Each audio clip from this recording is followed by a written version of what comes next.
This is North Myrtle Beach Chiefs basketball on the North Myrtle Beach Chiefs Sports Network, and it starts right now.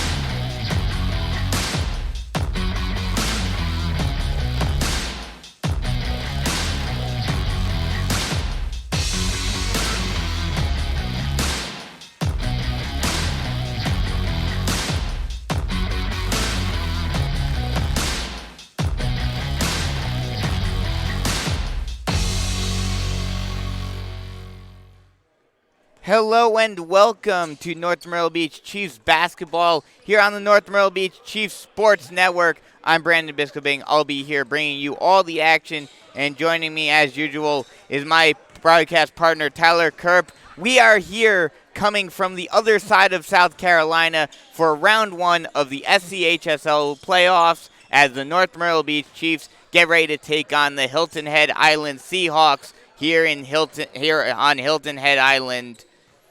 Once again, my name is Brandon Biscobing, and Tyler, long bus ride today, leaving at 10:45 in the morning, but it's going to be worth it if the Chiefs are able to get a win tonight.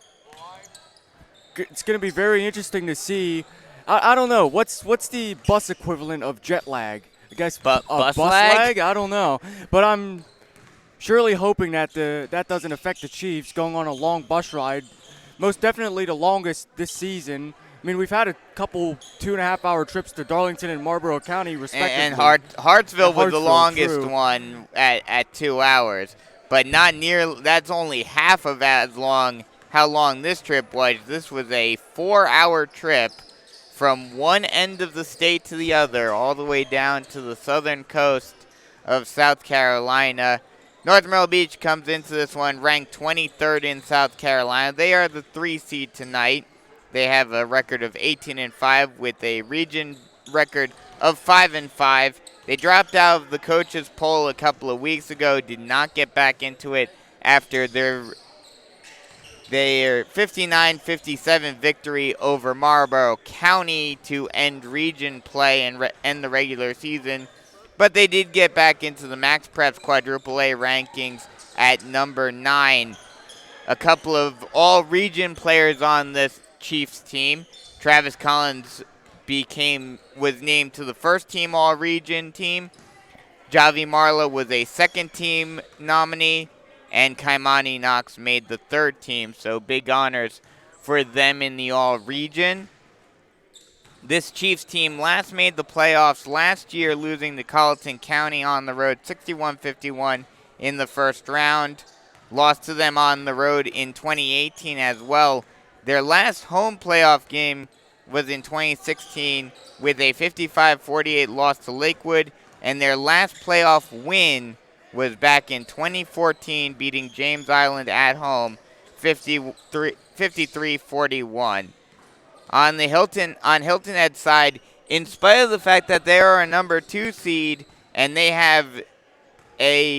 don't have a better record, but as a result of being in a weaker division, in a weaker region, they got the better seed. Well, I don't know if you call that weaker. They just have less teams. It's only, I believe, a 4-team region. But they finished 4-2 in those games. Yeah, they finished in second place. I believe it was to, I want to say, Colleton County. Yeah, Colleton County. It was at the end. The last game determined it. Both Colleton County and Hilton Head came into that game at 4-1, and the winner of that game would have been the champions of Region 7. And Colleton County came out on top in that one, 72-65. Well, and like you mentioned, only 4 teams in the region. Bluffton was a 3-3 team in the region, and Beaufort did not get a single win in region play. Well, let's go over Colleton County for a little bit because I don't think many of the fans back home in Little River really know too much about this team. So Shane Smith is the head coach of the team. They finished, as you said earlier, second place in Region 7 this season. But the one thing that's going to be very interesting tonight, they're very hard to beat at home, 9-1 on the season. And two players made the All-Region 7 team in Gaston Moore and Sam Suma. Gaston Moore is actually the quarterback for Hilton Head's football team. He's actually going to the University of Central Florida in the fall, so he's a 6'3" guard, so it's going to be interesting to see the matchup options, as well as Suma, a 6'5", 202-pound junior. He's tall, he's lanky. We'll hear from Coach Walker a little bit about him in a little bit, but he's more than just a tall body. He really knows this game, and he's very athletic. Absolutely. So, like I mentioned, in spite of the fact that Hilton Head being the 2 seed, obviously a smaller region, a weaker region, so this is why, but North Myrtle Beach is ranked higher than them both in the state and in quadruple A. So this is going to be a very interesting matchup. On paper, a 2 seed against a 4 seed, you would think, oh, this is going to be the 2 seed's game. They've got a home court advantage.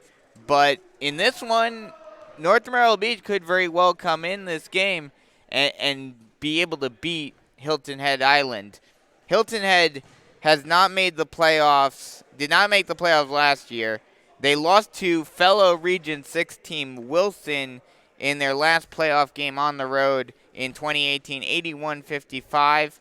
Their last win in the playoffs was all the way back in 2013 with a 60-50 win over Midland Valley in the first round. Like I mentioned, their last game determined their fate when they lost 72-65 to Colleton County. And before we go to Coach Walker's interview, a look ahead to the next round, if for either one of these teams, whoever wins this one will face the winner of North Augusta versus Crestwood. A North Augusta win would result in another away game, which would be an even further trip for us. The football team actually had their first-round game, and anytime you mention the words North Augusta around the football coaches, they all groan because they know it's a long, long ride. They know just how far that trip is. If Crestwood were able to pull off the upset, that would be a home game because they are an at-large team. So North Myrtle Beach would be the higher seed. So we'll go right to our interview with Coach Walker and then come right back with some first half with some pregame analysis and get you ready for tip-off in round 1 of the SCHSL playoffs here on the North Myrtle Beach Chiefs Sports Network. Walker ahead of tonight's first-round matchup in the SCHSL playoffs between the North Myrtle Beach Chiefs and the Hilton Head Island Seahawks. And Coach, a long trip getting down here, cross-state from one side of the state to the other. Does that do anything to a team having to travel that far?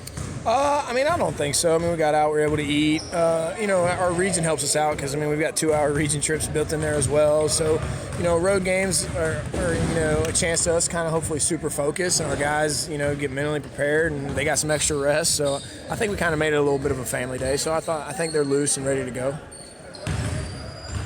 Obviously, you've been in region play for the last month and a half. Now you're playing against a team that you never see. Yeah. Does that change your strategy and change your preparation, not having as much tape on them? I don't think so. Obviously, I talk to other coaches and try to get some, tidbits on them. And I know some guys down here that I was able to call and tell me that they're a good, well-rounded basketball team. They defend real well. They've got a really good post player who's 6'7", 6'8", and they've got some football guys that play basketball that are actually, they're really good. So they're really good athletes. I think 1 through 8, 1 through 9, they're really, really good. And I'm just grateful that our region prepares us for this, and that's why we play in the best region in the state, I think, 4A-wise. You mentioned their 6'7" player. Your team has done well against some other big men. Does that help you prepare for another challenge like this? Yeah, absolutely. Again, that's when region play comes in. We face a little bit of everything. We face teams that press. We face teams that are big. We face teams that are small. We face teams that are really athletic. Now Suma, he's a little different because he's more skilled and maybe not as athletic. Now he is athletic, don't get me wrong, but he's a little different post-man skilled, steps out 15 feet. So he's a little different than what we face, but I mean, our guys are looking forward to the challenge and, we're ready to go. With you've had, of course, a lot of experience, coaching at Lawrence and then Dorman before that, and even as a player, back to your playing days at Quincy University. Obviously, you've had a lot of experience dealing with playoff games, and as a player, what did you normally feel before a playoff game? And as a coach, what do you tell your team to sort of keep them loose and keep them sort of concentrated on tonight's matchup? I mean, if I can remember far back when I was a player, I was fortunate enough to play on some really, really good teams, and we were in the postseason every year. I think it was kind of always, maybe a rejuvenation a little bit. The regular season gets done, you've earned the right to be in the playoffs, and it's kind of excitement. It's always fun to play those winner go home type games, and to play basketball late in February is special for any kid, and it's special for our kids, especially the type of season we've had, where we've had our ups and downs. We've grinded some games out, but they've definitely earned the right to be here. I think they're super excited. We've told them that they've earned this right to be in this playoff, and just kind of go out and do what we've done all year. We've had the same sort of preparation. We've done things the same way. We make our little adjustments and things like that, and we just get down and come ready to play another game. You mentioned what you were telling your team. You had that special practice yesterday before this game. Did you tell them any different than what you normally tell them going into the playoffs? No, I wanted to make it a big deal, but I also wanted to make it a deal that was, not too big where they kind of put it up and it's something that's, unattainable. We're absolutely capable of making a run in the playoffs, and I think they believe in that, but you can't make a run in the playoffs if you don't go get, the first one here tonight against a very good team on the road. Good thing for us, we're a good road team, and that helps from, being a tight-knit group. All these guys get along and everybody's got each other's back, which means we travel pretty well. With the 8-day layover between the Marlboro County game last Tuesday and, of course, tonight, sorry, someone just went down. You've done a lot of scouting, watching film, and, of course, practicing, but I heard on Sunday you took your team bowling, and we asked Coach Smith this question last night. What's the best that you've ever bowled, and out of all your players on a team, who do you think would be the best bowler? Well, I'll be honest with you. The best I bowled like 220, 225 before. I've gotten hot. But the best out here from what I saw on Sunday, it wasn't even a question. It was Rogan Vincent. He bowled in the 180s, and it was definitely Rogan for his 2 games. Now, we also played laser tag, and I think I won every bit of laser tag. All these guys cheated and tried to shoot my kids. But no, they're a great group. We've come together. We're our own little family, and nobody wants to see it end. So we're going to try our hardest to keep it going. So Rogan's the best at threes and at the pins. Yeah, he cheats though. They all cheat. Oh, he cheats. They all Okay. cheat. The bumpers might have been out. Just a fun question to keep the tension as low as possible. How big of a deal are those types of fun little days to get the team loose and get them? I mean, it's great. I mean, everything's bigger than basketball. Obviously, basketball is why we're here and brought us together. But at the same time, I mean, it's the relationships and, the time we spend with these kids and helping them hopefully grow and shoot how they help me grow and as a person, as a coach, and as a father. So, I mean, I owe a lot to these kids, and it's been great. I'm very excited that they have this opportunity to play in the playoffs tonight.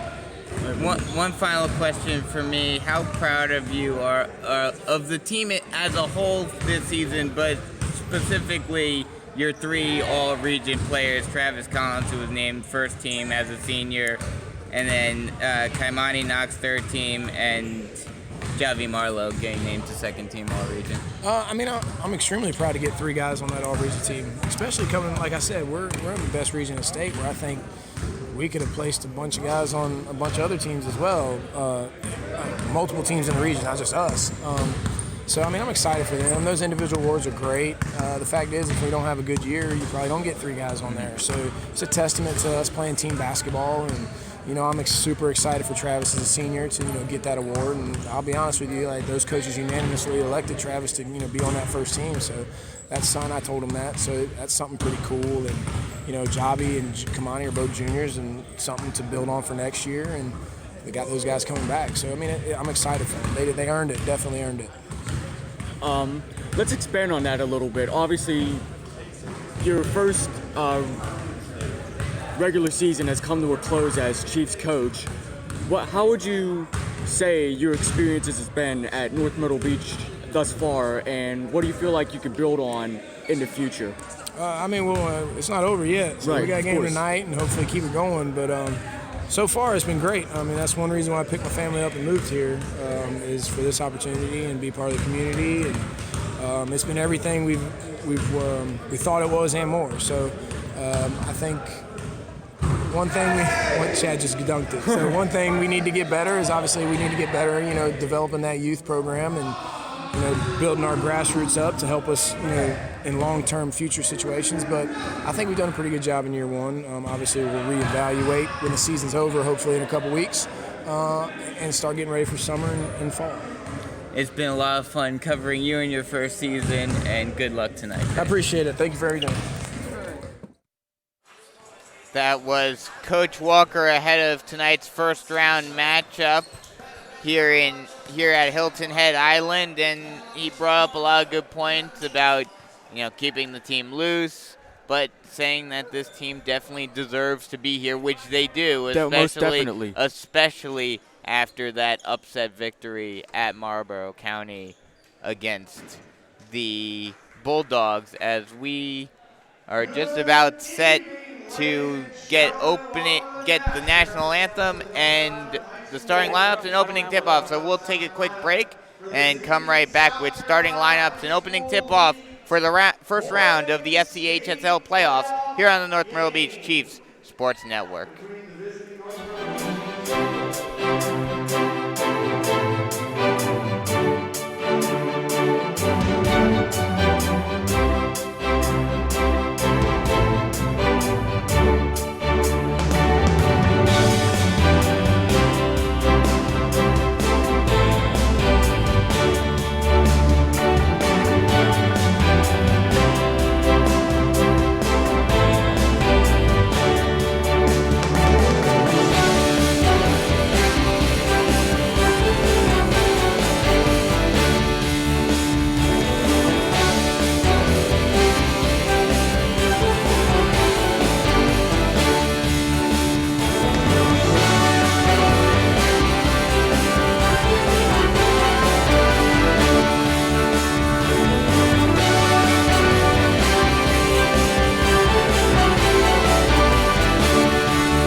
welcome back as we get set here to tip off here on Hilton Head Island. And we have the starting lineups for you. First, for the Hilton Head Island Seahawks, it will be number 0, Alex Smith. Wait a second, shouldn't he be a Chief? Oh, my goodness. I can't believe you made that joke. He ain't even on the Chiefs anymore. He's on the Redskins. I know this, but still. Number 1, Jalen Smith. Number 4, Gaston Moore. Number 12, Sam Suma. And number 22, Adam Clark, as the Chiefs get the tip-off. And we are underway. Chiefs going left to right as Javi Marlowe has the ball. He passes it over to Gorgas. Now over to Knox. Now over to Marlowe. Marlowe near side wing. Now over inside to Collins. Collins stops and pops from the free throw line. No good. And a scramble for the ball, and the Chiefs are able to come up with it. Collins now with the ball far side wing. He'll bring it near side. Passes it over to Marlowe. Marlowe passes it inside to Knox. Knox will drive inside. Kick out to Gorgas. Gorgas with the long two. No good. Rebounded by Hilton Head. Now a long outlet pass, driving. Now thought about, kicks it out now. Stutter step, thought about it, now kicks it out to Moore. Moore passes it over to the point, and Hilton Head will reset. Sneed with the ball.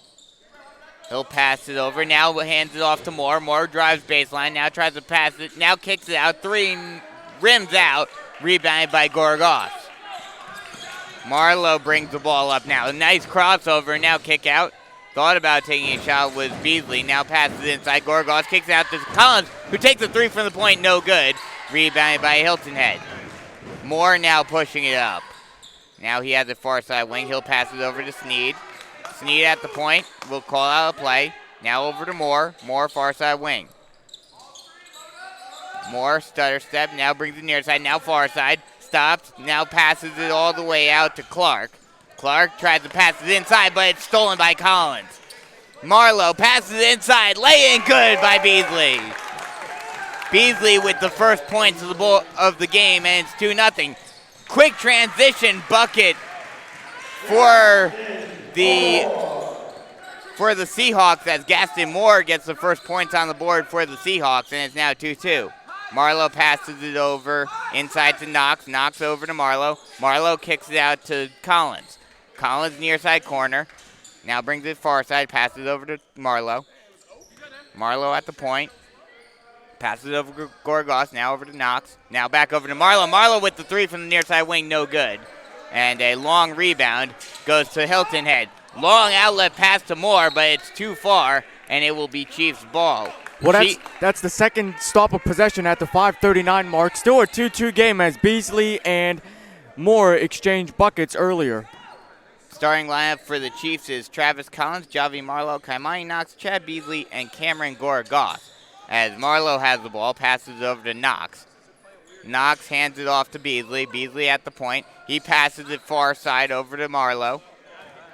Marlowe will bring it near side. Now over to Beasley. Beasley far side corner. Now Beasley. Now brings it all the way out towards the timeline. Passes it to Marlowe. Marlowe kicks it out to Collins. Collins with the 3 from the near side corner. No good. Rebounded by Hilton Head. A tip attempt on a pass, but it's stolen by Gorgas. Now Marlowe with the ball. He'll drive. Puts it up. No good, but he'll draw a foul and go to the line to shoot 2.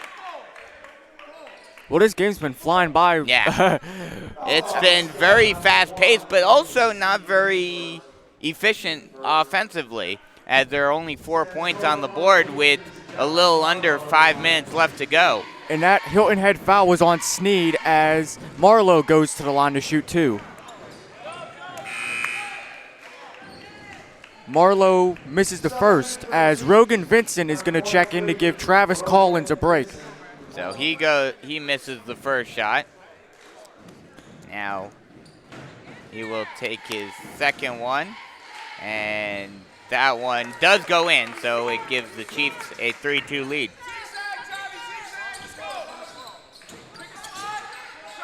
Slight full court press by Marlowe, but the Seahawks are able to break out of it. Smith brings the ball out. Now he'll bring it far side. Smith, far side wing. Crossover. Now brings it near side. Thought about handing it off. Now decides to reset. Now passes off to Sneed. Sneed near side wing. Now passes it far side. Tried to pass it inside, but it's tipped by Gorgas and intercepted by the Chiefs. Now transition opportunity for Beasley. He gets hit hard. And they will not call a foul, but it will go out of bounds off the block. I'm surprised. And it will be Chief ball. Wow, I thought that would be a foul. It seems like the Hilton Head player got a lot of Beasley's head on that one. I thought so as well, but nonetheless, it is still Chiefs ball. Now Gorgas with the ball. Now passes over to Beasley. Beasley inside to Knox, laying good. Knox with the easy lay-in, and now it's 5-2. Lay-in at 10, but a pass. Scramble for the ball, and now they get it back out, and Smith will reset. 4 minutes remaining in the first quarter. Smith brings it far side, now near side. Thought about handing it off, now brings it far side. Now drives near side. Now he tries to put the layup in, no good. Rebounded by Knox, and a whistle will be blown. And they will call a foul on... That will be on Alex Smith. Well, still a low-scoring game here, Yeah. 5-2. The Chiefs lead at the 3:45 mark here in the first. As Marlowe's going to get the inbound, he'll bring it across the timeline with no pressure whatsoever. Very defensive game so far as Marlowe gets it across the timeline. Gorgas now with the ball. Now passes over to Knox. Now over to Marlowe. Marlowe stutter steps. Now thought about stopping and popping. Passes to Vincent, who takes a three from the point and drains it.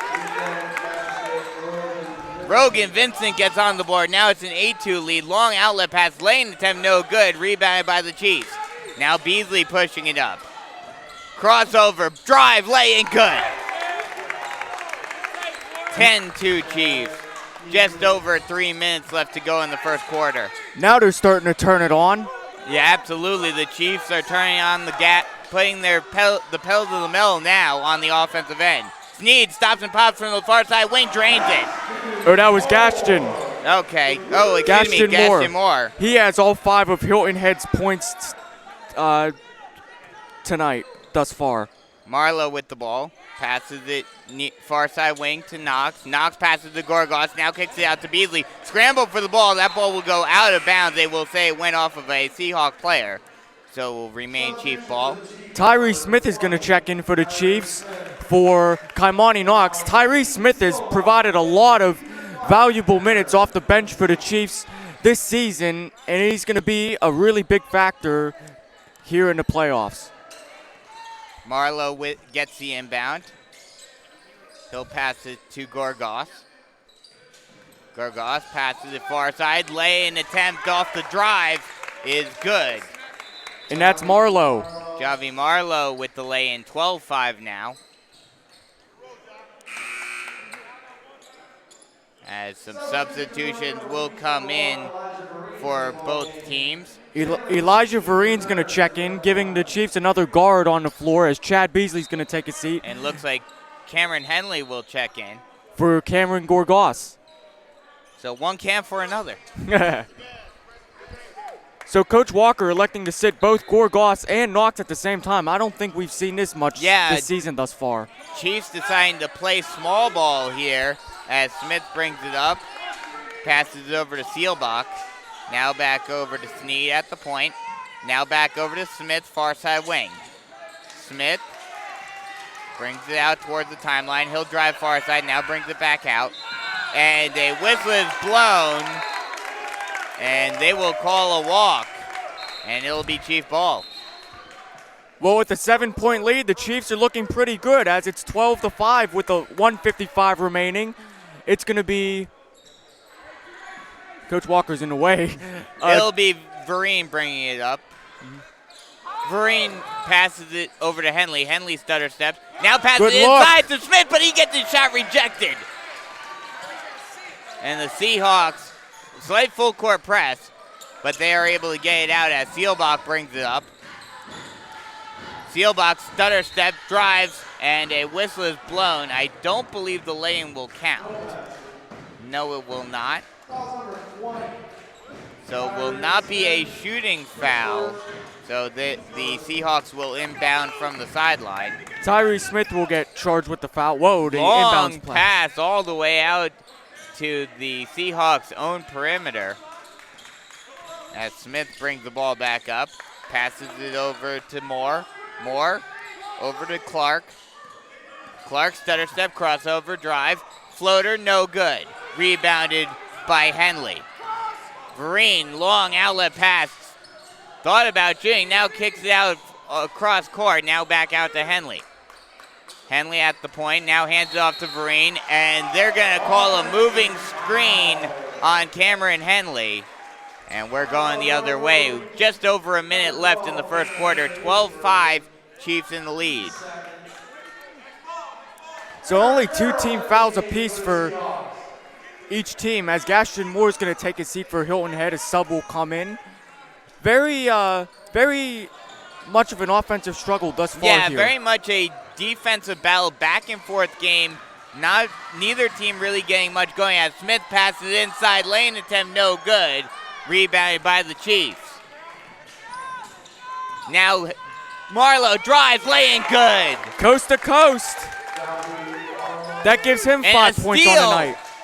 Steal by the Chiefs. Cross-court pass. Vincent almost loses it. Scramble for the ball. He's able to come up with it. Passes it to Marlowe, laying good. That's 4 quick points for him. 16-5 with under 30 remaining. As Seelbach loses it. Scramble for the ball, and they will call a jump ball. Possession arrow will favor, I believe, Hilton Head. That is correct. Well, the Chiefs are playing very aggressive early on here, and with a 9-point lead to show for it, Travis Collins is going to come back in. Javi Marlowe will sub out. A light Chiefs crowd here on hand, but they've had plenty to cheer about early on. About a third full here in Hilton Head. I'm a lot of Chiefs fans behind us. very surprised that this place isn't packed. Yeah, with it being a playoff game and everything. We heard from one of the Hilton Head, someone from the Hilton Head crowd, that there's also a baseball game or some other athletic events going on right now, so that may be the reason why. As Seelbach with the ball, he stops and props from the point, drains it. 16-8 now with 5 seconds left to go. Vincent with the ball, he starts step, he takes the three at the buzzer, drains it. And The three at the buzzer, and it's 19-8 as we go to the break. The Chiefs bench jumped up in unison as that ball hit off the window and it went in at the buzzer. 19-8, an 11-point lead after one. What a start for the Chiefs. Rogan Vincent banking it in at the buzzer, and starting tonight off where his sister left off last night. Well, Riley Vincent went strong in the fourth quarter last night. We'll see if Rogan can do more early on in the game tonight. Well, Rogan is 2 of 2 from 3 thus far. He was a little quiet near the end of region play, really didn't get many shot attempts, but he's showing that he's back in the early going with 6 points, which is second on the team behind Javi Marlowe's 7. Yeah, I mean, we've talked about it all season. The Vincent twins, or Not the twins, not- the yeah, siblings. The Vincent siblings are very proficient three-point shooters. Well, both of them. it's in their DNA. It is. And for Hilton Head, the Chiefs have been doing a very nice job. They've held the 2 Region 7 teamers, Gaston Moore to 5 points and Sam Suma to 6'5" forward to 0. The Chiefs have really been shutting them down here as the second quarter is about ready to get underway. Vincent, Smith, Henley, Vereen, and Collins out for the Chiefs to start the second. We are underway in quarter number 2 as Vincent has the ball. Now passes over to Vereen. Vereen will bring it far side. Now he passes inside to Smith, laying good. Smith with the wide open lay-in. Good vision by Vereen, seeing him cut to the basket for the lay-in. Now Seelbach with the ball. He'll pass it out far side to Smith. Smith will bring it near side. A bit of a push-off, and they will call him. They will call Alex Smith for the push-off on Vereen, and we're going the other way. And looks like a substitution will come in. It's going to be Gaston Moore coming back in Gaston Moore for will- Alex Smith. will check in for Alex Smith as Vereen gets the inbound. Vereen with the ball. He passes it over to Smith. Smith over to Henley and back over to Vereen. Vereen far side wing, passes it over to Vincent. Vincent stutter step, now kicks it out. Now passes it out to Vereen. Vereen inside to Smith, laying good. Tyrese Smith is turning it on. The first 4 points of this second quarter. 2 times in a row, Smith has been wide open underneath the basket as an errant pass, but they will call a foul on Vereen. 7:04 left to go in the first half. 23-8. Chiefs on a 4-0 run to start off this second quarter. Long pass over to Sneed. Sneed hands it off. Crossover by Smith. Now a pass over to Seelbach. He'll draw a foul. Moore. He'll draw the foul, and he will go to the line to shoot 2. And that's going to be on Tyrese Smith. That's his second foul of the night. So 2 fouls on Tyrese Smith. Oh, okay, it was on Tyrese Smith. So Gaston Moore is going to go to the line. He leads Hilton Head with 5 points in the early going. First free throw is good by Moore, and Cameron Gorgos will check back in, and as will Chad Beasley. So Vincent and Smith will take a seat. Smith, of course, with 2 fouls. Coach Walker doesn't want to lose him in this game. He's going to be well needed off the bench as this one progresses. Second free throw by Moore also in. 23-10 Chiefs in the lead.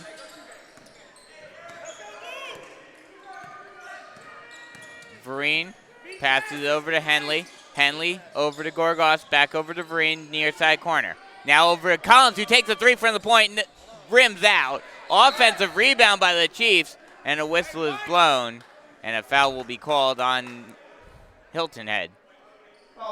That will be called on Kadrick Black. And that was a floor foul, so the Chiefs are going to inbound from their own baseline. Chad Beasley to trigger. Long pass out to Henley. Henley over to Vereen. Vereen over to Henley, who takes a 3, drains it. Beasley with the 3 from the near side wing. And now it's 26-10 with just over 6 minutes remaining in the half. Crossover by Seelbach. Kick out. Sneed, no good. Moore, no good. Offensive rebound, however, by Seelbach. And now the Seahawks will reset. Seelbach with the ball once again. He crosses over. He'll drive. And they're going to call a walk. And it will be Chief ball.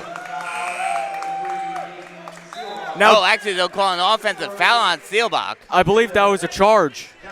Yeah, they called a charge.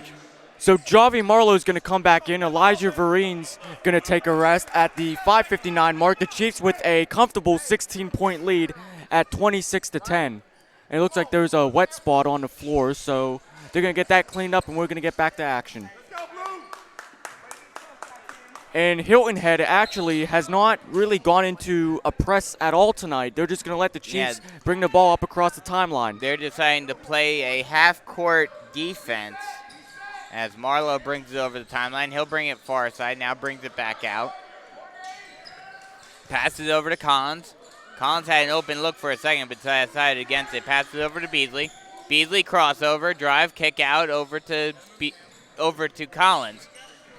Marlowe, drive, baseline, kick out, and now another drive by Beasley, no good, but he will draw a foul.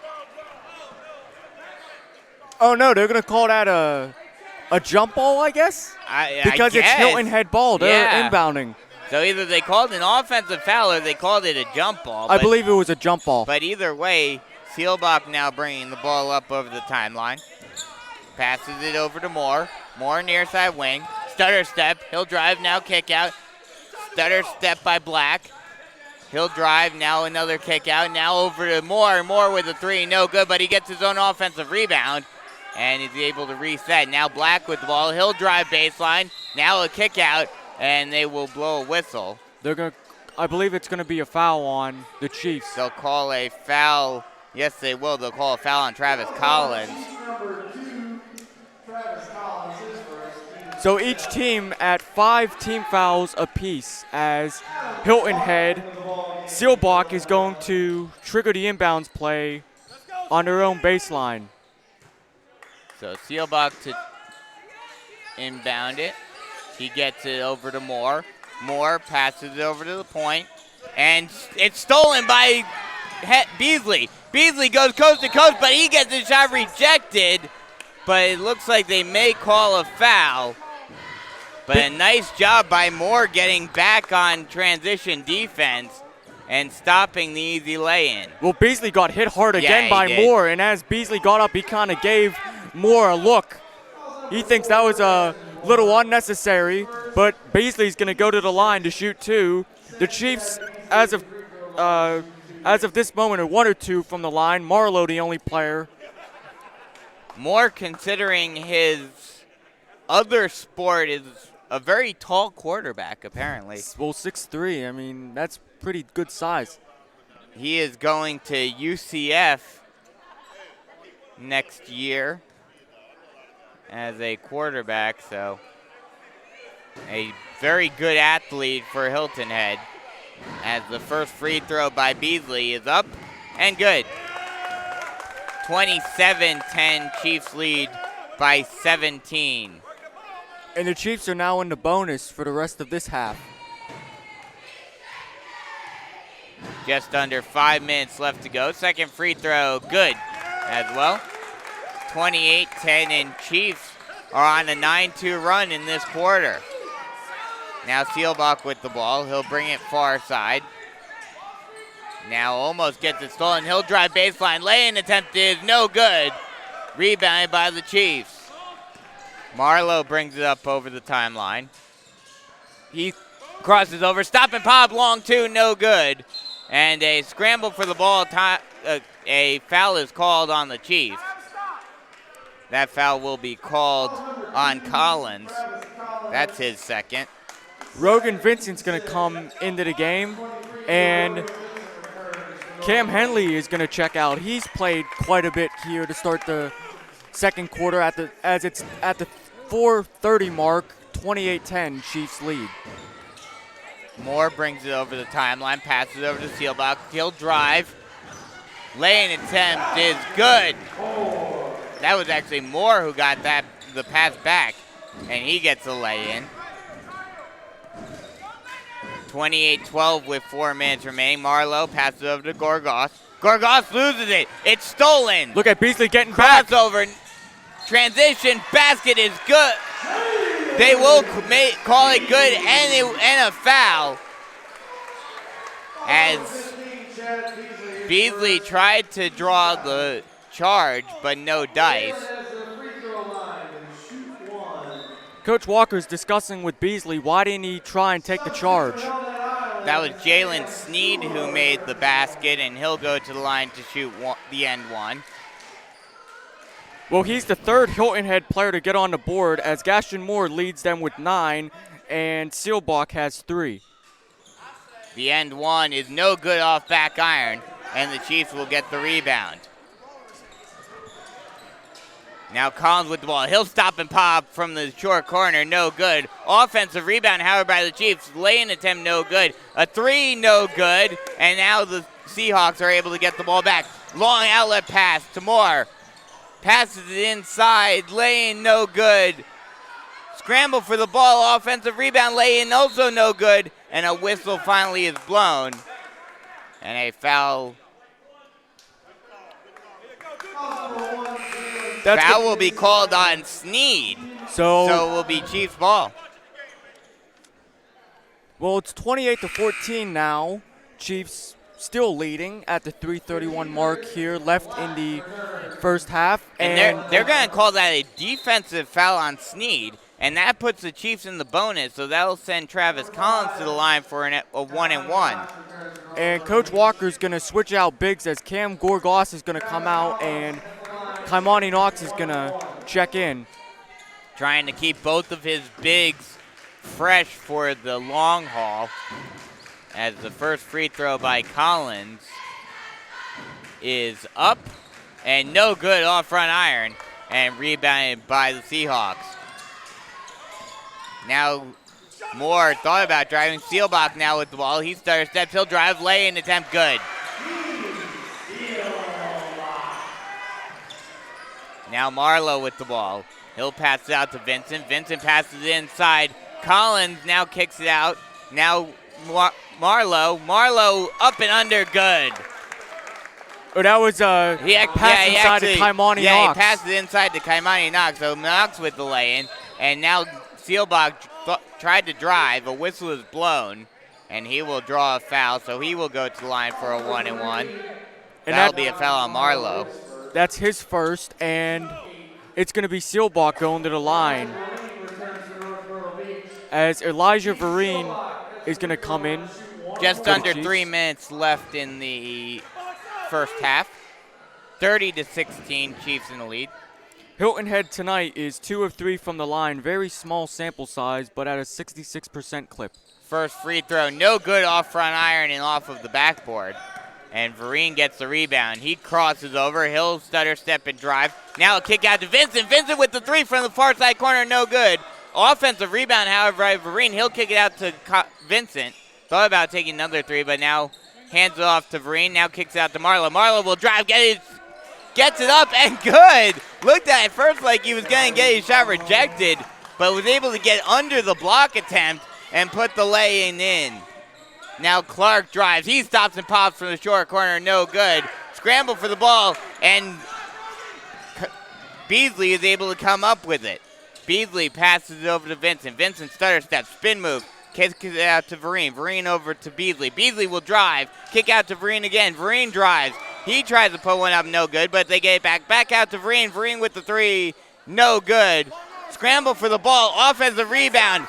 And Knox puts it up and good. What an effort by Kaimani Knox, staying with that rebound. Used some nifty post moves, and he puts the layup back in. At the 150 mark, it's 34-16 Chiefs. Great offensive possession right there by the Chiefs, keeping that play going as Moore with the ball. He passes it inside, scramble for the ball, and the Chiefs come up with it. Now Marlowe pushes up, passes it over to Vincent. Vincent tries to pass it cross court, but it's stolen. And a whistle is blown, and a foul will be called on the Chiefs. So the Seahawks will go to the line to shoot 1-and-1. So that foul is going to be on Rogan Vincent, his first, and the team's 9th. And it looks like it's going to be... Can't quite see the Yeah, number we're at a very odd angle. I'm actually positioned right behind Coach Walker's chair. So it will be black, excuse me. First free throw, no good off back iron, and it's rebounded by Beasley. Now Marlowe with the ball. Now passes it over to Vereen. Vereen near side wing. Now passes it over to Knox. Knox over to Beasley. Beasley tried to pass it inside, but now he does. Knox tries to put it up, and good. Kaimani Knox with the lay-in. Now Seelbach brings the ball up. Now passes over to Suma. Suma over to Black. Black over to Clark. Clark over to Seelbach. Seelbach gets a pick. Now he thought about bringing it out. Now passes it out to Suma. Suma, excuse me. That was Moore who takes the three from the point and drains it. So now 36-19 with just over a half a minute left in the first half.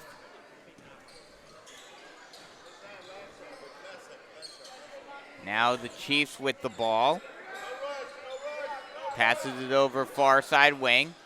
Now drives in, lay-in attempt, no good. But an offensive rebound, great job by Vereen coming from the perimeter to get that offensive rebound and get the lay-in. And Suma fell asleep there. And a shot by the Seahawks goes in, and then Vereen tries a shot at the buzzer, but no dice. So the score at halftime is 38-22. Chiefs lead by 16. We'll take a quick break. Wait, hold on a second. Elijah Vereen is at the line. So they called a foul. They will call a foul on Black on the at the buzzer heave. So Vereen will go to the line for 3. First one up, good. That's a huge momentum boost for the Chiefs as they get ready to head into the locker room for halftime. Second one up, good. NBN. And now, nothing but nylon, NBN. So now the Chiefs are at 40 points, looking to make it 41 and go into their locker room with a 19-point lead. He does Third not. one does not go in off front iron, but that will send us into the half with the score 40-22. Chiefs with an 18-point lead. So we'll take a quick break and come right back with some first half stats and analysis and get you ready for the second half here on the North Myrtle Beach Chiefs Sports Network.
Welcome back as we are at halftime here at Hilton here on Hilton Head Island as the North Myrtle Beach Chiefs lead the Hilton Head Seahawks 40-22.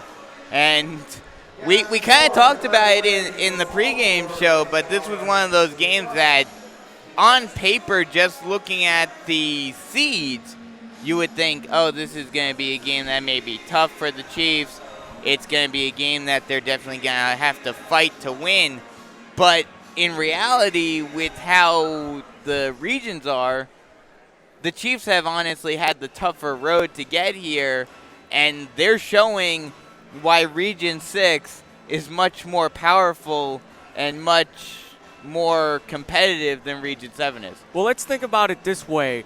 The last 2 years, the lower state champion has come from our region. Actually, the past 2 years, it was Wilson. Now, of course, that's not going to be the case as Wilson failed to make the playoffs, but huge fall from grades for them. Well, I wouldn't call it a huge fall. It's just that graduations really stifled their team this season, but they'll be back, believe me. So let's go over some stats here in the first half, and the one thing that sticks out to me for North Myrtle Beach is that they have spread out the scoring quite a bit between 5 players thus far.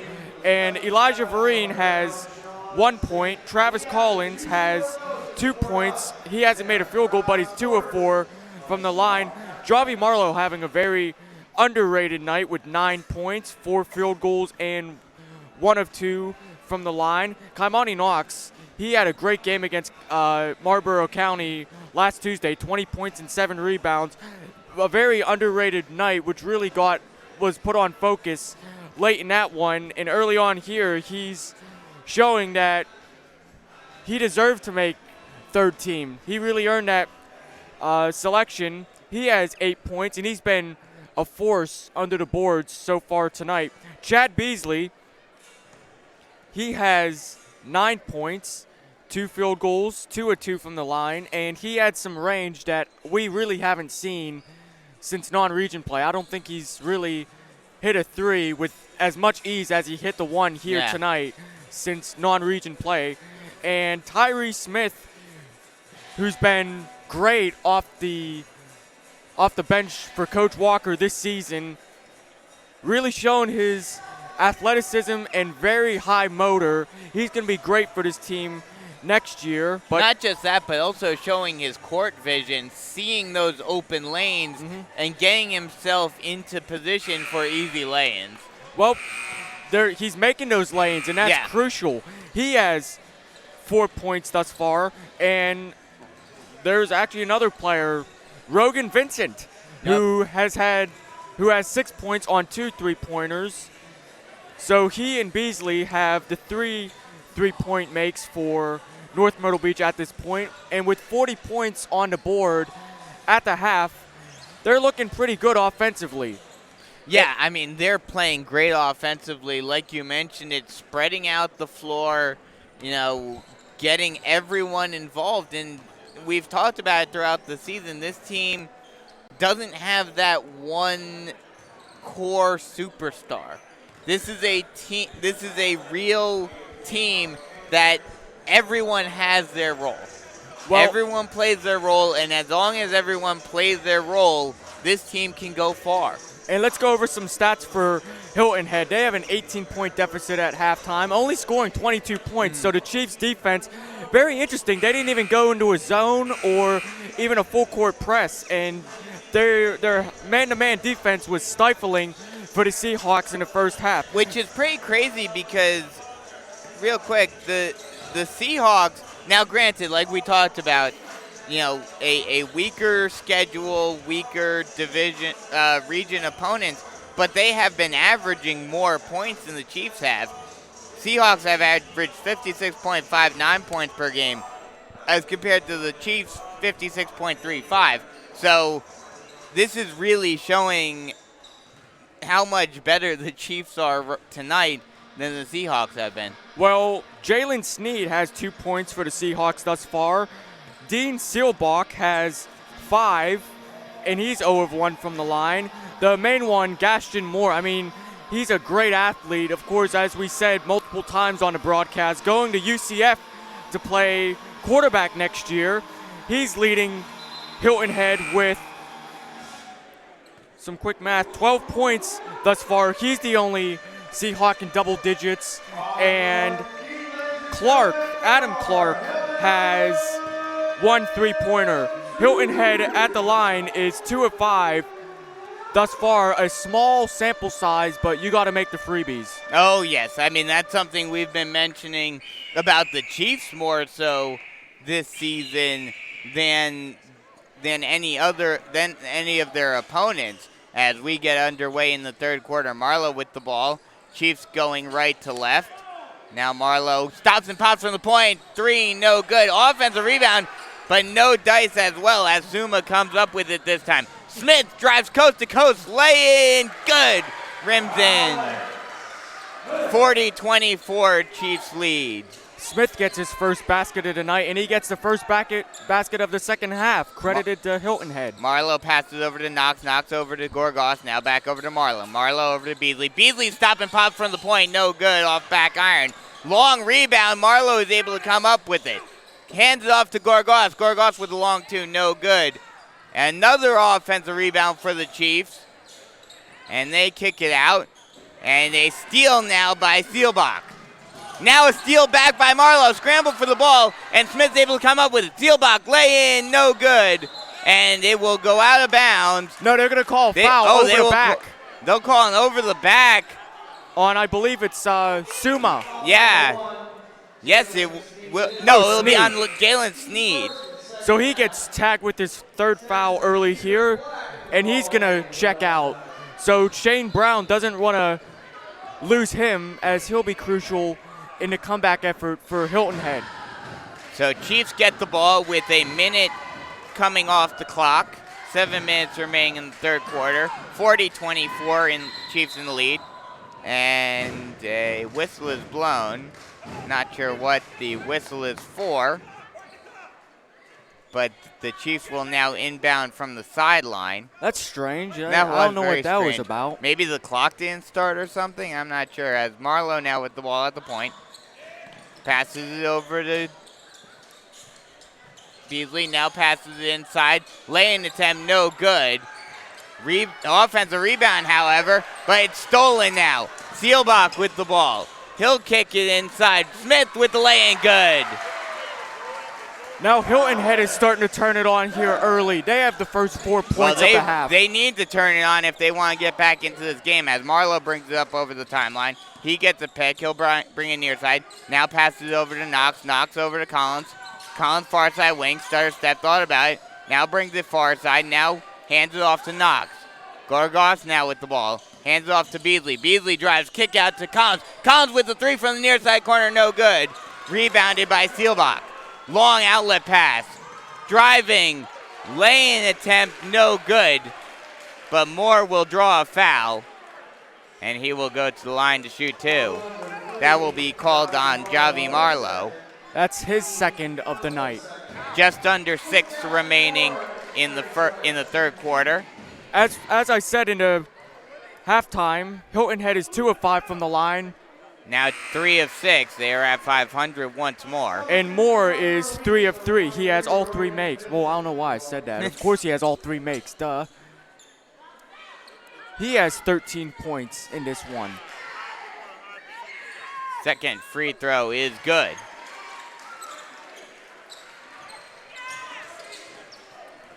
Marlowe brings it over the timeline. Marlowe gets a pick from Knox. Knox gets it now. Hands it off to Beasley. Beasley over to Marlowe. Marlowe loses handle, saved.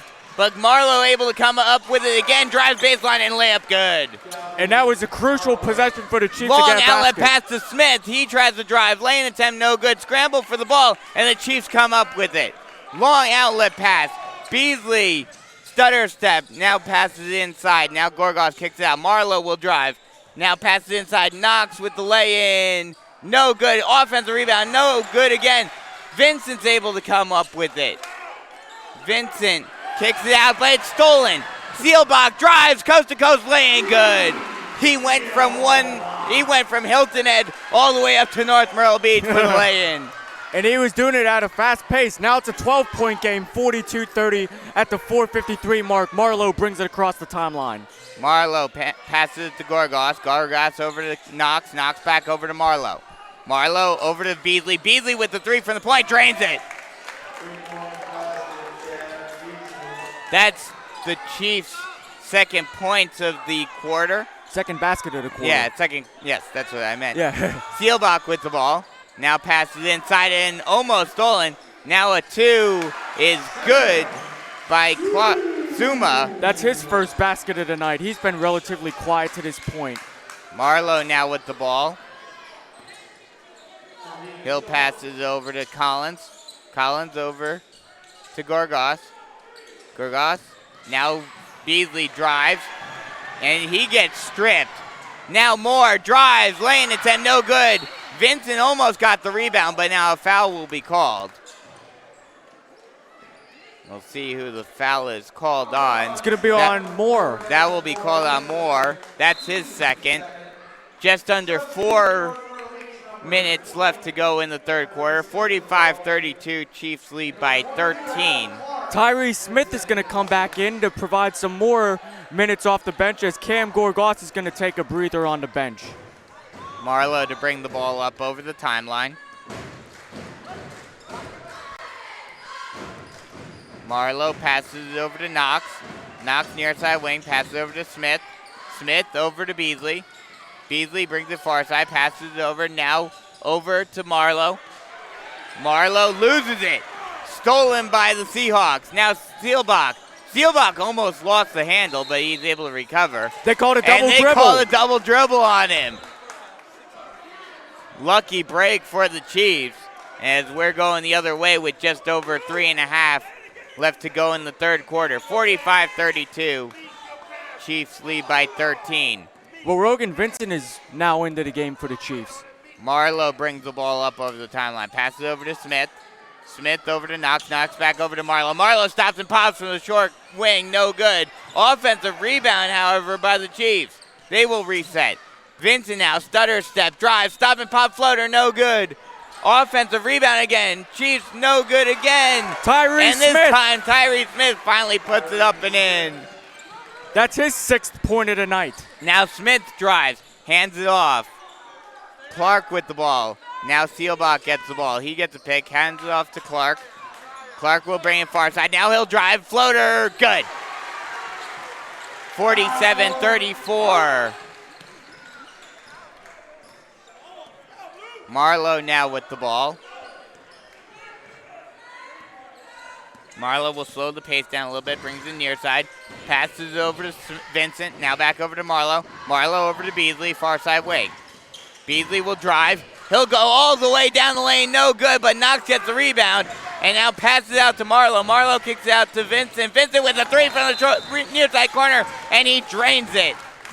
And a timeout is called by Coach Walker with 2:18 left to go in the third quarter. 50-34. Very interesting move by Coach Walker calling a timeout after the 3 ball.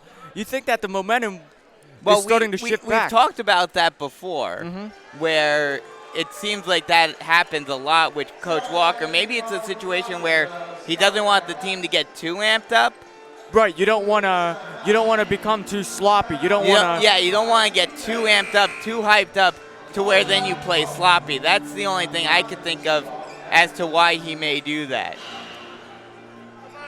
Well, a 16-point lead here at the 2:18 mark left in the third quarter. Looks like it's going to be the same 5. Knox, Marlowe, Beasley, Vincent, and Smith are back out as Hilton Head is going to bring it across the timeline. We've seen no zone whatsoever tonight. Yeah, no zone at all for either team. As Smith brings it over the timeline, he hands it off to Clark. Clark will drive, now passes it over to Moore, and he takes a 2 from the free throw line and drains it. 50-36 with just under 2 minutes left to go in the third quarter. Marlowe passes it over to Knox. Knox over to Smith. Smith over to Marlowe. Marlowe far side wing. He'll pass it over to Beasley, and he loses the handle, and it will go out of bounds, and it will be Seahawk ball. I thought that might have been tipped, though. I don't know. Well, Chad Beasley's going to take a seat as Elijah Vereen's going to come back in to give more guard play for Coach Walker. Smith will now bring the ball up over the timeline. He stutter steps, now brings it near side. Now he'll bring it far side. Hands it off to Moore. Moore takes the 3 from the point, no good. Rebounded by Marlowe. Vereen passes it out. Marlowe now passes it up to Vincent with the 3 from the near side corner, no good. Rebounded by the Seahawks. Moore, long outlet pass. Now back over to Suma, and he'll bring it out and reset.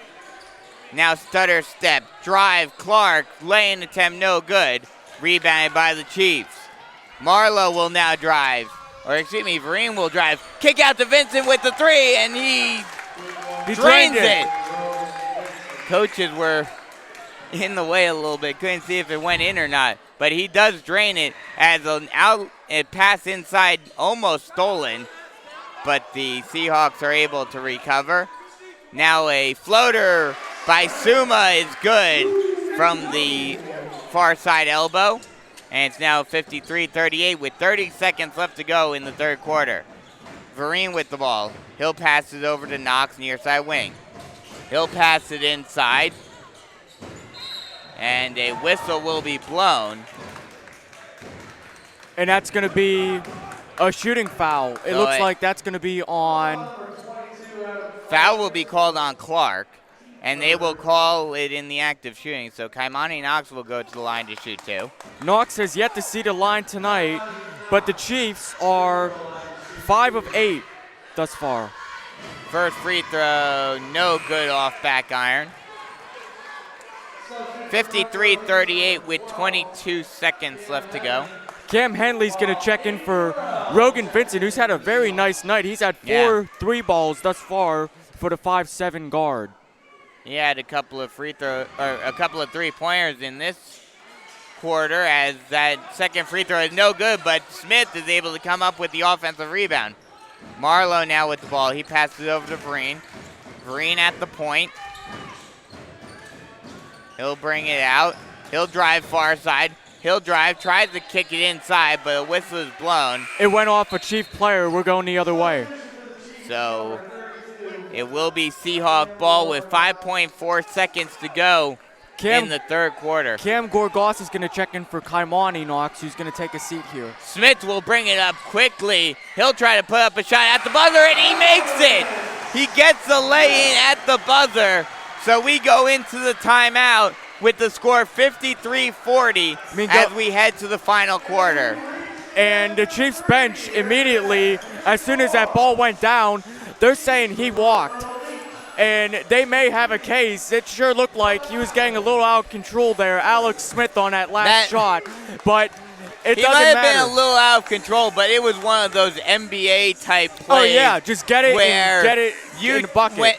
When you're driving for a lay-in, or in the NBA's case, a dunk, oftentimes the refs give you a little leeway on those traveling calls. But with the 13-point lead with 1 quarter remaining at 53-40, all the Chiefs have to do is not really play conservative, but they have to play smart. Absolutely. They have to just maintain this lead, keep on doing what you've been doing throughout these first 3 quarters, and you should be able to win this game in the final 8 minutes. So it's 53-40 going into the final quarter of this game. Chiefs trying to get into the second round of the SCHSL playoffs. I believe if the Chiefs can hold on, it'd be their first playoff win since, you said 2014, correct? Yes. So Hilton Head's going to inbound from across from us. Sealbach into Smith, and he'll bring it across the timeline to start the final quarter. Smith brings it over, now hands it off to Moore. Moore brings it far side, thought about handing off, now passes it over to Smith, now back over to Sealbach. Sealbach now back over to Smith. Smith brings it far side, hands it off to Sealbach. Sealbach far side wing, he'll bring it near side, thought about handing it off, but now he drives, puts it up, no good, but he will draw a foul, so he will go to the line to shoot 2. And that foul's going to be on Tyree Smith. That's his third foul. So the Chiefs starting to get into a little bit of foul trouble, but with it already being the fourth quarter, not too much worry. Sealbach will go to the line. He's 0 of 1 thus far. And he is now 0 of 2 as that ball misses off back iron. Hilton Head shooting at a 50% clip thus far, 4 for 8 from the charity stripe. Sealbach trying to get the first point on the board for Hilton Head, and he does. And he does. Second free throw is up and good. Marlowe gets a slight case of full court pressure, and he almost loses it. They have to get across the timeline, and a traveling violation is called on Henley. And Coach Walker says he called a timeout. He goes nuts. He was screaming for a timeout. It did look like Coach Walker was trying to call a timeout, because they were about to get an 8-second violation. Well, the refs will give Hilton Head the benefit of the doubt. It will be a turnover. Hilton Head will inbound in front of us. Wow. So that's a big momentum shift right here as Moore gets the handoff. Now hands it off to Sealbach, who stops and pops 3. No good. Rebounded by Vereen.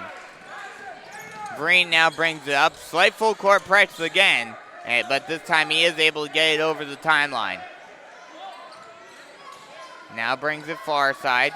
Now stutter step. Thought about handing it off to Smartly, held onto it. Now inside. Henley no good on the lane attempt. Scramble for the ball. Still up for grabs. And the Chiefs almost came up with it. They will call a jump ball. possession error, I believe, will favor the Chiefs. Yes, it will. Though these Chiefs are still fighting. Absolutely. And they are trying to get their first playoff win in 6 years. Passes it over to Gorgas. Gorgas over to Smith. Smith brings it out, hands it off to Vereen. He takes a three from the far side wing, drains it off the glass. Oh, they gave him a 2. Oh, I guess his foot was on the line. 55-41 at Now the 6:30 Moore brings mark. it far side. He stops and pops, puts up a three, drains it. Off balance Wow. three by Moore. I'm surprised that even went down. Great shot by Gaston Moore from the far side corner. Now Vereen with the ball. Passes inside to Henley. Henley almost loses it. Now kick out to Marlowe. Marlowe over to Vereen. Vereen at the point. Passes it over far side to Smith. Smith brings the near side over to Gorgas. And a whistle will be blown. And looks like they'll call a foul on Hilton Head. That's going to be on Alex Smith, his third. And Javi Marlowe will trigger an inbounds play on the Chiefs baseline. 6:04 remaining in this one. The Chiefs with an 11-point lead at 55-44. Marlowe, long pass out to Smith. Smith gets away from his man, stops and pops, two, no good. A long rebound goes to Vereen. He takes a long two, no good. No, he made it. Oh, no, he made it, okay. And a whistle is blown, and the refs are discussing something. Whether it's a 2 or a 3. They're going to give him a 2. So it was a long two for him. So that'll extend the lead out to 13. Just move back like 2 inches. We'll get those points. Yeah. I mean, it's hard to know when you're on the line or not. As Smith brings it up over the timeline. He hands it off to Moore. Moore will stutter step drive, and they're going to call a traveling violation on Moore. We're going the other way. And those are the mistakes Hilton Head can't afford to make. Jalen Sneed will get called for a foul. That's his 4th. So apparently they're going to actually call a foul on that instead of it being a traveling violation. Hilton Head's going to take a timeout. 5:38 remaining in this one. The Chiefs with a 13-point lead. So, and time is running out for Hilton Head. They need to get something cooking and cooking fast. absolutely. This is a big game for these teams, obviously, in the playoffs. And the Chiefs look like they're doing good right now. A quick update for you guys as the latest update. I guess that game started at 7. Yeah. So North Augusta versus Crestwood just finished the first quarter, and after 1, North Augusta up by 3, 16-13. And let's go around the other Region 6 teams tonight. At-large Hartsville is at number 1, AC Flora. Number 4, Orangeburg Wilk is at number 1 seed Marlboro County.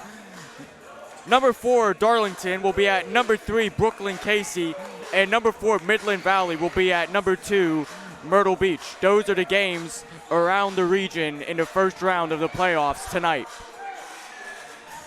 We'll give you another update if we have it at the end of the game between North Augusta and Crestwood. Like I mentioned, North Myrtle Beach, assuming this lead holds, they will play the winner of that matchup either at home if Crestwood is able to pull off the upset or go out to North Augusta. As Vereen has the ball, he passes it over to Collins. Collins, far side corner, now passes it over to Smith at the point. Smith over to Vereen, and a whistle will be blown. And a 3-second violation will be called on the Chiefs. I think that's the first time we've seen a 3-second violation called all season. You're actually right. So still no press from the Chiefs as Hilton Head's going to bring it across the timeline. Seelbach with the ball. He hands it off to Moore. Moore will drive near side, and they're going to call it, I believe, a traveling violation. No, they'll call a foul on Moore. Hilton Head. No, that'll be on Morrell. And the Chiefs are 1 foul away from being in the bonus now. Slight full court press for the Seahawks, but the Chiefs are able to break out of it. Passes over to Collins. Collins gets double teamed, but is able to get it out. Vereen will now drive. Thought about laying it in, but now kicks it out. Collins with the long two, no good. Scramble for the ball, and Hilton Head is able to come up with it. And a whistle will be blown. Foul will be called on the Chiefs. And I believe that will send Moore to the line to shoot too. No, it was Snead who took that shot. Oh, okay, excuse me. He's still playing with 4 fouls, so that's some confidence in the guard by James Brown of Hilton Head. Haven't had much chance to talk about Jalen Snead, but now that he's at the free throw line, as his first free throw is up and no good. But Jalen Snead is basically like J.J. Jones of Myrtle Beach. He's got a lot of offers, and he's only a sophomore. He has a lot of offers for playing on the gridiron from a lot of Division I programs. So he is a top prospect on the football field, as the second free throw is also no good. And a foul will be called on a lane violation will be called on Hilton Head. So it will be Chiefs ball. 4:43 left to go in the game. 57-44 Chiefs with a 13-point lead. And Red full court press, but the Chiefs look like they'll get out of it. Have to hurry it up, however. Almost lose it, and he does. Steal by Moore. Snead, laying attempt no good. Rebounded by the Chiefs now. Marlowe drives, lay in, good. Coast to coast for Javi Marlowe. Give him 13 on tonight now. Now Smith will drive. He puts up a floater, no good, but he'll draw a foul. So he will go to the line to shoot two. That will be a foul on Vereen. That's his second, and that is the 6th team foul for the Chiefs in the second half. So Alex Smith to go to the line to shoot two. Smith thus far with 6 points on the night. He hasn't gone to the foul line yet. And the ref is talking to Moore about something. I think a fan behind us just said, throw him out. Smith now at the line. First free throw up and good. 59-45 now. Rogan Vincent will check in for Elijah Vereen. Vereen will take a seat with 2 fouls. Now a 14-point game at 59-45 at the 4:17 mark remaining in this one. Second free throw for Smith is no good off back iron, rebounded by Smith. And a whistle is blown, and I believe a foul will be called on Hilton Head. No, they will actually call something on the Chiefs. We'll see what, not sure, the refs are discussing what's going on. They have not announced a foul at all. No foul at all. It might have gone out of bounds off of a Chief. But either way, it is Hilton Head ball. Moore with it. He'll put up a floater. No good off front iron. Rebounded by Beasley. Beasley will now push up the tempo. Thought about driving. Now brings it back out. Passes over to Marlowe. Far side wing. Passes it over. Now a whistle will be blown. And a traveling violation will be called on Rogan Vincent. 4 minutes left to go in the game. Smith to bring the ball up over the timeline. He'll hand it off to Seelbach. Seelbach stutter step, puts up a floater, no good off back iron. Offensive rebound, however, by Hilton Head. Now Seelbach gets the ball back at the point. Passes it over to Moore. Moore passes it inside, but it's stolen by Smith. Long outlet pass. Vincent drives, lay in, no good. Tip in attempt, no good. Scramble for the ball. It will go out of bounds, and it will be Hilton Head ball. And that was crucial for Vincent to make that one. He beat his guy on that one-on-one. It's just that he couldn't get the go, and the Chiefs couldn't get the tip in. And it looks like there's something else going on, and Javi Marlowe is limping. That's not a good sign for the Chiefs. And the Chiefs take a timeout with Marlowe looking at his leg. That's not good. He's grimacing pretty bad. They can't afford to lose him. Especially going on further on into the playoffs. So hope all is well with him.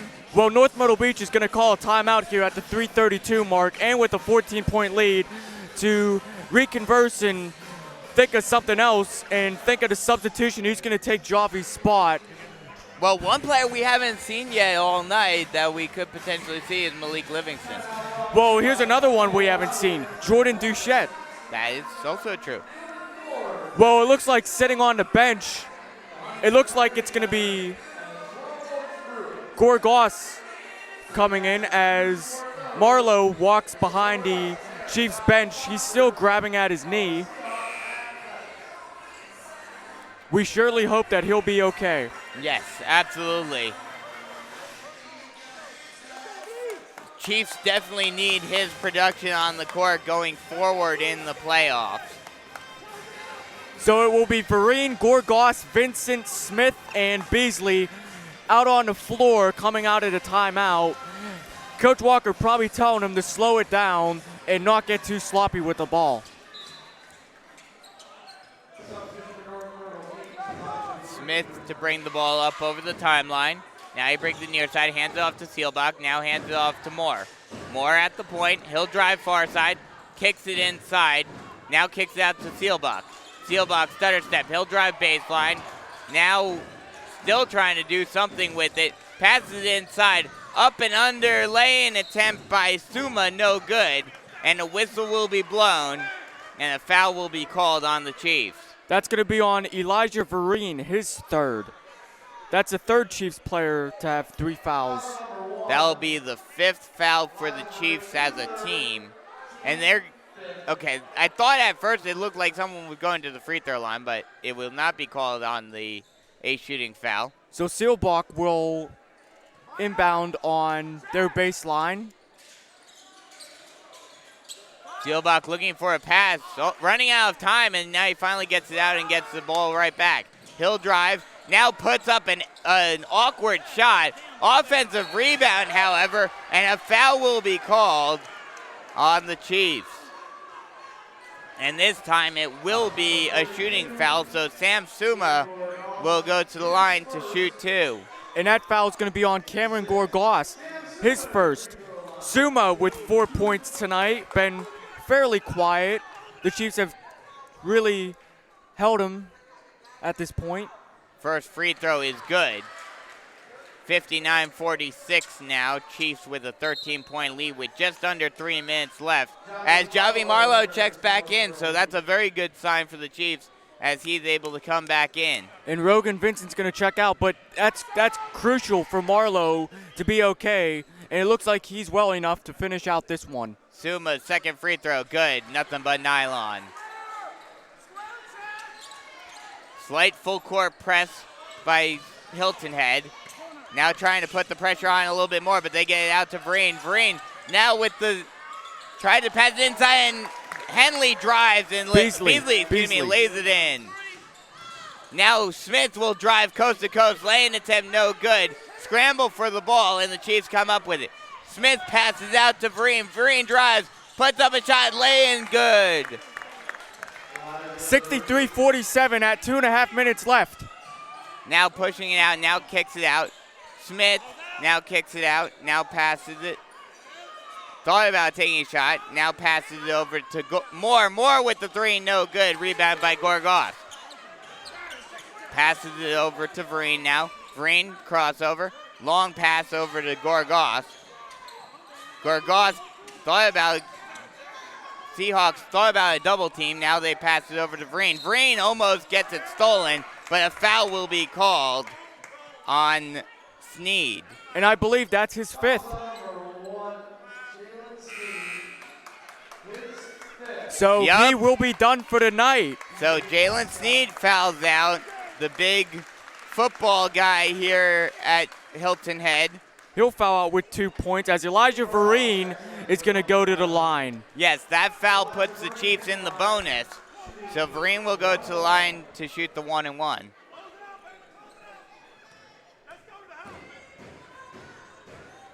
First free throw, no good, rims out. That ball will go out of bounds, and it will be Hilton Head ball. Well, Gorgos gave a heck of an effort. He did. Just under 2 left to go in the game. 63-47. Hilton Head really need to get something going if they want to try to get back into this game. Seelbach stops and pops. Ray drains it. Wow. I think he took that one from NBA range. Oh, jeez. Showing off his range there is Seelbach. Marlowe has the ball, passes over to Collins. Collins over to Beasley, and a whistle is blown. Foul is called on Seelbach. So that'll send the Chiefs to the line. That'll send Beasley to the line for a 1-and-1. Beasley's been having a very nice night, especially from 3. He has two threes. And that's not something you normally see all that much from Beasley. Well, Beasley has 14 points, so if he can make this foul shot, he'll match the number on his back, number 15. 63-50, a 13-point lead at the 135 mark as Beasley attempts his first foul shot. And the first one is good. He does get his number as the Chiefs call a timeout. Oh, that's Seahawks. Oh, okay, excuse me. The Seahawks call a timeout. With 1:35 left to go in between the free throws, looks like the Seahawks are going to try to draw up a play to try to cut this deficit. And some of the Hilton Head fans are starting to leave for the exits. They feel like this game is a goner. A 14-point lead with the Beasley made foul shot. Mixed up my words a little bit. With 1:35 remaining. Some fans are going to try and get out of here early, and the Chiefs are going to look to close this one out, and it looks like they're going to be moving on to the second round. Like we mentioned earlier, with this being a playoff game, a slightly smaller crowd than you would expect, only about half full. Well, it filled up as the second half went on. So Beasley is back at the line to shoot his second attempt, looking to give him 16 points on the line, or on the night. Second free throw is good. Nothing but nylon on both of them for Chad Beasley. Smith brings the ball up, now hands off to Seelbach. Seelbach near side wing, he'll drive, and a traveling violation will be called on Seelbach. And we're going the other way with just under a minute and a half left to go. And I think this one is all but done and dusted with the Chiefs up by 15, 65-50. As TJ Farmer checks in for the Chiefs. Actually, Farmer, Malik Livingston, and Jordan Duchette. So these guys are going to get their first taste of the action tonight. Tyree Smith is going to come out. Javi Marlowe is going to come out. And it's going to be Elijah Vereen coming out, even though he was a little reluctant to come off the floor. Not wanting to come off the floor, but Coach Walker getting some of his reserves on the court for this last minute and a half with this game being all but done. As Duchette passes it over to Livingston. Livingston gets intentionally fouled, so he will go to the line to shoot 1-and-1. And that's going to be on Suma, his first. Livingston will go to the line. Of course, we just got into the game. The reserve guard, the 5'5 guard, the senior for the Chiefs, toes the line. First free throw by Livingston is no good off front iron. And rebounded by Suma. And a lane violation is going to be called on Hilton Head. So Livingston gets a second chance.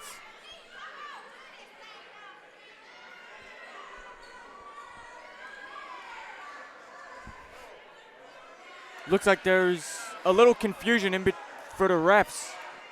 Yeah, refs talking something out, and looks like they have everything squared away now. And Livingston will get his second chance here.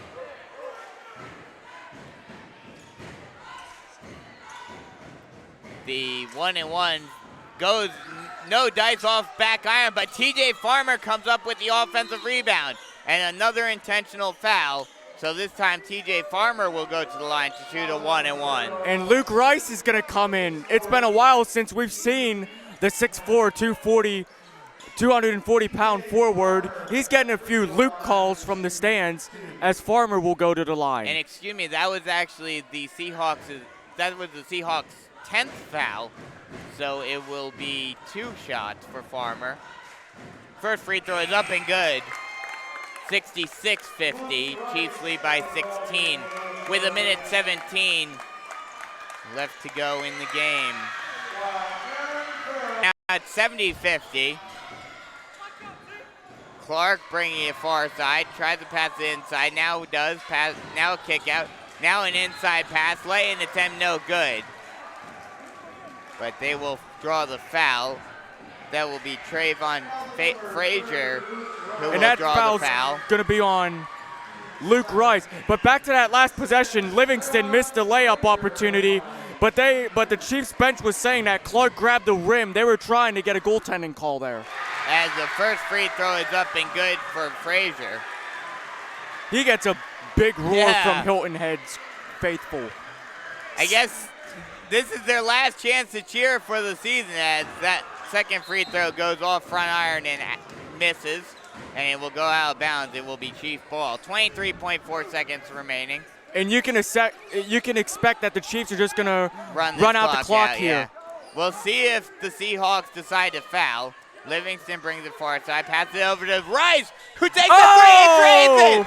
Luke Rice with the three for the point. 5 seconds left to go. A three is no good by Farrell, and that ball will go out of bounds with 0.6 seconds in the game. Luke Rice smiling ear to ear. Who would have thought that he would make a three? He was left time wide expires. open as time expires. Final score 73-51. Chiefs advance to the second round of the SCHSL playoffs as they go coast to coast and beat Hilton Head here on Hilton Head Island. Let's run down some final stats. Well, for North Myrtle Beach, they had a great night all around. TJ Farmer, who didn't see any action until late in the fourth, he had 4 points. Elijah Vereen had a very underrated night, 8 points, and he was 0 of 1 from the foul line. Travis Collins didn't make a field goal, but he was 2 of 4 from the foul line, giving him 2 points. Javi Marlowe had a nice night, 13 points, 1 of 2 from the foul line. Kaimani Knox had 8 points, 0 of 2 from the foul line. Chad Beasley had a very, very nice night, 5 of 6 from the foul line, and he had 17 points, including hitting 2 3-balls. Rogan Vincent had 4 3-pointers. That's the highest I've seen ever since I came down here.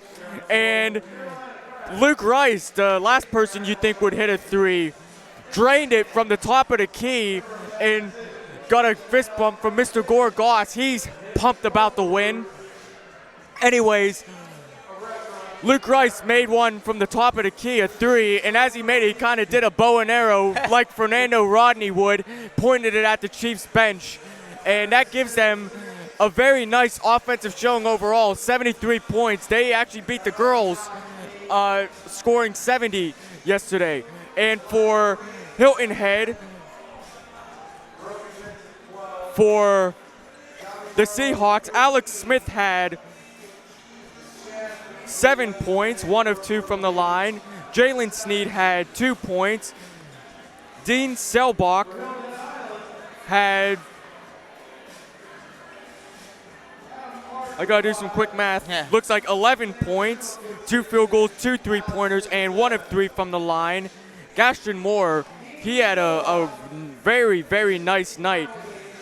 Let's see, 6, 12,